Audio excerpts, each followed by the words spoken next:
Welcome back to एटार अन्य एटा video सकलोके स्वागतम जनाइছো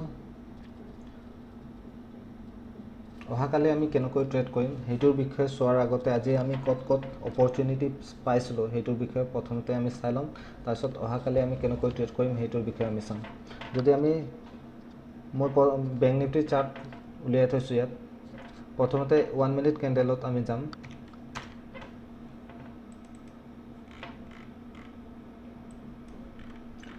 One minute candle যদি আমি যাও তেতিয়াহলে ইয়াত আমি এটা অপৰচুনিটি পাইছো এই ট্ৰেন্ড লাইনটো যেতিয়া নেকি ব্ৰেক হ'ব হেতু সময়ত আমি ইয়াত সেল কৰিব পাৰিলো হয় এইটো এটা ওকে কিলে পাৰিলো হয় বুলি ক'লে যদি আমি ইয়াৰ পৰা ফিবোনাচি আমি ড্ৰ কৰো তেতিয়া 0.61% ৰিট্ৰেস কৰি দিলে আৰু আমি গম পাও যে 0.61 ৰিট্ৰেস কৰিলে মাৰ্কেট উইক হয় বা দুৰ্বল হয় আমি হেতু গম পাও তেতিয়া হলে আমি গম পাই গলো মাৰ্কেটখন উইক হয় বা তলত যাব বিচাৰি আছে তেতিয়া আমি ইয়াত আমি কিলে সেল কৰিব পাৰিম হেতু এটা কাৰণ থাকিব লাগিব যদি ফিবোনাচি আৰু আমি ড্ৰ কৰি দিও ওপৰৰ পৰা তললৈ যদি ড্ৰ কৰি দিও 0.50% ৰিট্ৰেস কৰিছে হেতু সময়ত আমি সেল কৰিব পাৰো হেতু এটা আমি ইয়াত অপৰচুনিটি পালো ইয়াত এটা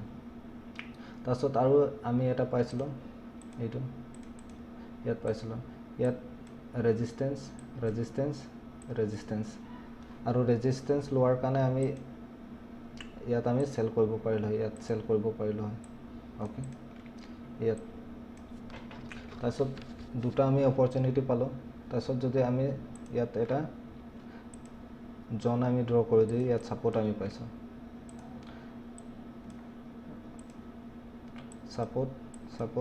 সাপোৰ্ট ইয়াত 4 নম্বৰত সাপোৰ্ট ব্ৰেক কৰিলে আৰু যেতিয়া ৰিট্ৰেসও কৰিছে হেতু সময়ত আমি ইয়াত সেল কৰিব পাৰিলো ইয়াত সেল কৰি 1:2 আমি টাৰ্গেট লগাই আমি থব পাৰিলো এইটো এটা তিনিটা আমি অপৰচুনিটি পালো তাৰ পিছত এই ট্ৰেন্ড লাইনটো আমি যদি ড্ৰ কৰো ওপৰৰ পৰা তললৈ যদি আমি ড্ৰ কৰো ইয়াতো এটা ৰেজিস্ট্যান্স ব্ৰেক হৈছে ইয়াত ৰেজিস্ট্যান্স আছিল 4 নম্বৰত যেতিয়া ব্ৰেক হৈছে ৰেজিস্ট্যান্স আমি ইয়াত আমি বাই কৰিব পাৰিলো ইয়াত আমি বাই কৰি আমি 1:2 আমি লব পাৰিলো হেতু এটা আমি চাৰিটা বায়ৰ অপৰচুনিটি পাইছিলো যদি আৰু 5 মিনিট যদি ক্যান্ডেলত যদি আমি যাও ইয়াত এটা ডব্লিউ প্যাটাৰ্ন ভাল ডব্লিউ প্যাটাৰ্ন বনিছিলে কিন্তু ইয়াত আমাৰ ডব্লিউ প্যাটাৰ্নটো কাম নকৰিলে ইয়াত ডব্লিউ প্যাটাৰ্ন যেতিয়া নেকি ব্ৰেক হৈছিল নেকলাইন যেতিয়া ব্ৰেক হৈছিল আমি ইয়াত বাই কৰিব লাগিছিল আৰু বাই কৰিলে হয় যদি কেনেবাকে আমি ট্ৰেড কৰি থকা অৱস্থাত ইয়াত আমাৰ এসএল হিট হলে হয় তো এসএলও হিট হ'ব সদায় ডব্লিউ প্যাটাৰ্নটো কাম কৰিব হেতু নহয় হেতু আমি সদায় মনত থব লাগিব ইয়াত আমাৰ এসএল গলে হয়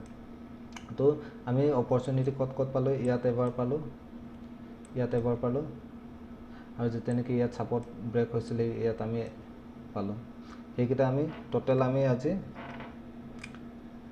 তাৰছত ইয়াত এটা ট্ৰেন্ড লাইন যেতিয়া ড্ৰ কৰিছিলো হেতু সময়ত যেতিয়া ব্ৰেক হৈছিল হেতু সময়ত আমি পালো টোটাল আমি 5টা ট্ৰেড পাইছিলো কিন্তু গুটেই কিটা আমি ট্ৰেড কৰিম হেতু নহয় আমি যদি ইয়াতে প্ৰথমতে যদি আমাৰ টাৰ্গেট হিট হৈ যায় তেতিয়া হলে আজিলৈ হিমানে আছিল প্ৰফিট বুক কৰি মনে থকাই ভাল আৰু যদি এসএল যায় তথাপিও আমি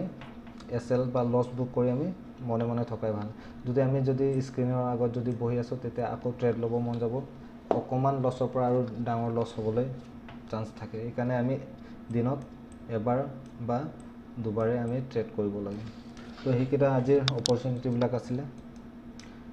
আৰু কালিৰ কাৰণে আমি কেনেকৈ প্ল্যান কৰিম যদি আমি ইয়াত আমি এটা জন ড্ৰ কৰি দিও তেতিয়া হলে ইয়াত আমি সাপোৰ্ট পাই যাম ইয়াত সাপোৰ্ট আছে আৰু 4বাৰ টেষ্ট কৰিছে ব্যাংক নিফটি কেনেবাকে যদি ব্যাংক নিফটি ইয়াত ওপেন হয় তেতিয়া হলে ইয়াত জিগজেগ বনালে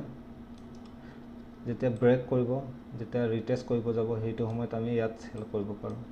আৰু আমাৰ টাৰ্গেটটো আমি প্ৰথম টাৰ্গেট আমি এইটো লৈ আমি চলিব পাৰো এইটো এটা আৰু দ্বিতীয় যদি সেকেন্ড টাৰ্গেট এইটো হ'ব আৰু কেনেবাকৈ যদি বেংক নিফটি আপত যাব বিচাৰে, এই ছাপোৰ্ট আৰু ৰেজিষ্টৰ মাজত যদি অপেন হয়, ইয়াতে জিগজেগ কৰি যদি কেনেবাকৈ আপ যাব বিচাৰে, তেতিয়াহ'লে আপ যেতিয়া ব্ৰেক কৰে সেইটো সময়ত যেতিয়া ৰিটেষ্ট কৰিব আহিব, সেইটো সময়ত আমি ইয়াত ট্ৰেড ল'ব লাগে। আৰু আমাৰ টাৰ্গেটটো হ'ব, প্ৰথম টাৰ্গেট এইটো আৰু দ্বিতীয় টাৰ্গেটটো এইটো, এনেকৈ আমি ট্ৰেড কৰিম। অ'কে, তো কাইলৈৰ কাৰণে সেইটোৱে প্লেনিং আছে আমাৰ। যদি ভিডিঅ'টো ভাল লাগে তেতিয়াহ'লে লাইক কৰিব, কমেণ্ট কৰিব আৰু ছাবস্ক্ৰাইব কৰিবলৈ নাপাহৰিব। ধন্যবাদ।